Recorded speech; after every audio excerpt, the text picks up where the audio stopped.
Hello, I'm Matthew, a Chartered Financial Planner at Wealth Advice, and in today's video I'm going to cover things to think about as we approach the end of the tax year. One of the key concepts of financial planning is to ensure that your plan is tax efficient. This means it's important to fully utilise your tax allowances. In today's video, I'm also going to cover a bonus topic of have you reviewed your state pension forecast to see if it's worthwhile topping up your national insurance contributions in order to increase your state pension. So, what do you need to consider before 5th of April?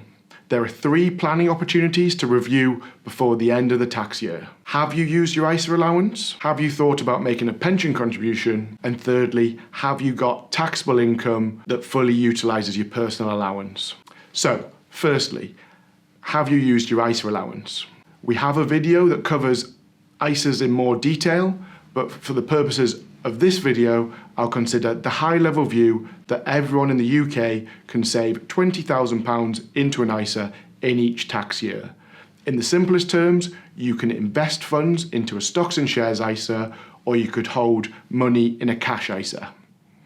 Therefore, if you have money which is currently in a potentially taxable environment, you can consider moving £20,000 into an ISA. If you have a personal portfolio, for example, you could flip that into a stocks and shares ISA, and if you have cash in a standard bank account, you could consider moving £20,000 into an ISA within the current tax year. As you cannot carry forward any unused ISA allowances, the deadline to do this is the 5th of April. On the second question, should you make a pension contribution? Tax relief makes your pension one of the most tax efficient ways to save for retirement and the future. The government will effectively top up any contributions you make to your pension, adding additional funds. Basic rate tax relief is 20%, and if you're a higher or an additional rate taxpayer, you can claim the additional tax relief via a self-assessment. In any tax year, you can put into a pension up to 100% of your taxable income or £40,000, whichever is lower. If you earn over £40,000, you can potentially carry forward unused allowances from the previous 3 tax years, so that £40,000 figure could potentially increase to £160,000. A pension contribution also reduces your overall taxable income, as HMRC use adjusted net income, which takes into account any pension contributions made. So, why should you consider a pension contribution before the end of the tax year?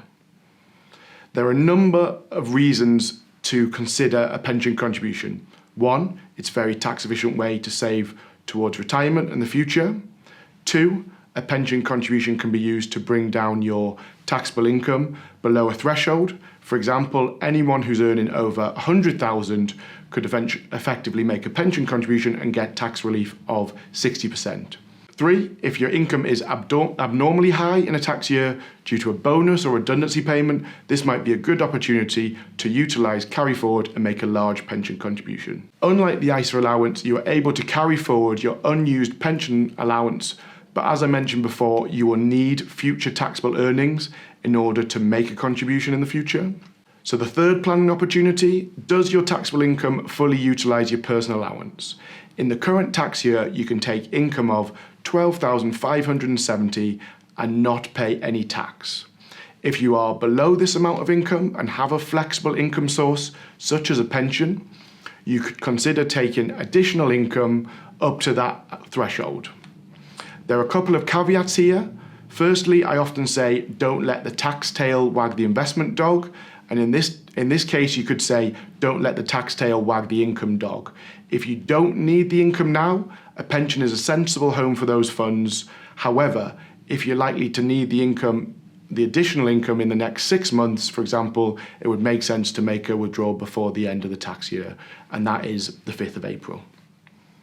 If you are below the personal allowance and are not planning to take any additional income, you might want to consider the marriage allowance. If you're married, you could potentially transfer 10% of your personal allowance across to a spouse. As with all of these planning ideas, please consider the pros and cons of your own financial situation, and if you're unsure, please contact a financial planner. Finally, on to the additional planning point in relation to the state pension. The new state pension was introduced in April 2016, and this included a transitional period for people to claim any gaps in their national insurance record.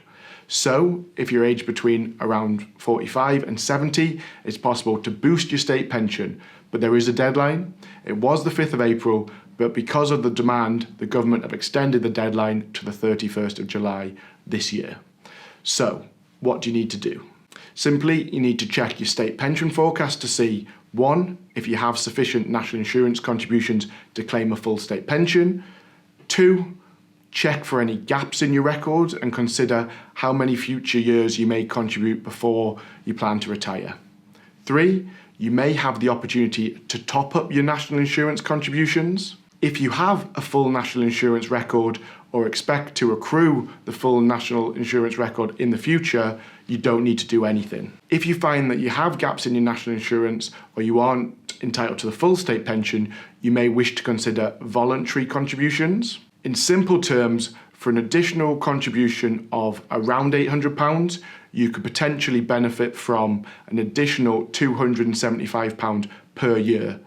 So in generic terms, there's a break-even point of around 3 years of receiving the state pension. If you identify that you may benefit from these voluntary contributions, you should contact the Future Pension Centre and ask for bespoke calculations.